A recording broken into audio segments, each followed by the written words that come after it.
في مباراة بعلق عليها بالحب وانت بتتفرج بالحب والجمهور بيشجع بالحب، برعاية نغمة سنظل أوفياء، نقطة مشرقة في مستقبل مهبب. الأهلي فاز على المقاولون 4-1 واحنا فزنا 6-1، فمن هنا بقول لك أنا عندي آمل. مباراة تحت عنوان كيف تسعد من قهرت أو تترك أمه يموت، هنشوف اللي هيحصل. العبوا بالراحة يا اسطى، عايزين نصالح الجمهور. أنا شايف إن زيزو مميز في الأوفرات، فأنتوا بتلعبوا بالشكل ده ليه؟ وبعدين الكرة ترجع علينا، يعني مش دي اللي هتبين شغلك يعني يا عم أوسوريو؟ ما تستلم يا عم الأول واعمل اسكان، ولو ما بتعرفش هعمل لك سلسلة تعليمات فيديوهية على الصفحة. والله بص نيمار استلم فين ورجع فين، ولما اصبح وشه للجون عمل ايه. على فكره نفس التفصيله دي كانت هترجعنا تعادل في ماتش الاهلي، بس بصراحه فينش زي الزفت. يا جماعه دي الف ب كوره. بصراحه انا مستخسر زيزو والله مع اللعيبه دي. خد يا عمر شوت دي، ماليش في الشوط والله بس حاضر مش هكسف. على فكره لو كانت على الارض كنت هعملها زي حسام غالب راسي. انا تعبت من الكرات الطويله اللي بتتلعب في ظهر الزمالك، المساحه اكبر من المساحه اللي بيعملها ارنولد. ايه ده عبد الغني قطعها بيكاد يا اسطى؟ هو انت حد مفهمك ان المدافعين هم اللي بيصدوا؟ اصله مش كل كوره ما تشاتش ما تشاتش، احنا عارفين ان انت مش بتصد بس انت مصر تقنعنا يعني. بص هنا روقه اتاخد، بس بص الرؤيه الدفاعيه والرجوع ازاي، بصوا تمركزه ازاي وساب اللاعب وباصص على الكوره، سايب مساحه ماجوير يتكسف يعملها كده. اوعوا هعمل باكورد. انا هكمل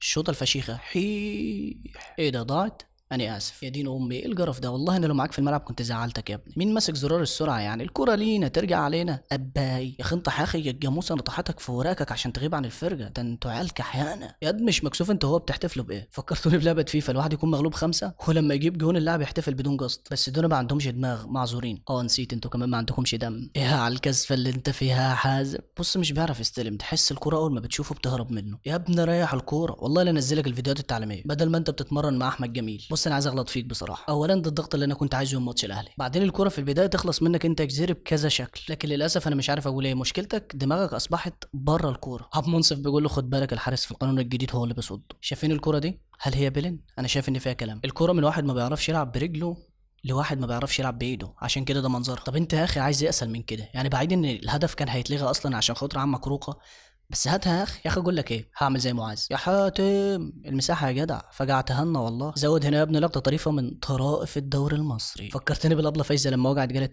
اي بعي احسن حدراني. يا عم 3 دقايق ايه صفر من الشوط الاول، ده ماتش بيض اصلا. ثانيه بس، قبل الاعاده الكره كانت لينا، بعد الاعاده بقيت علينا.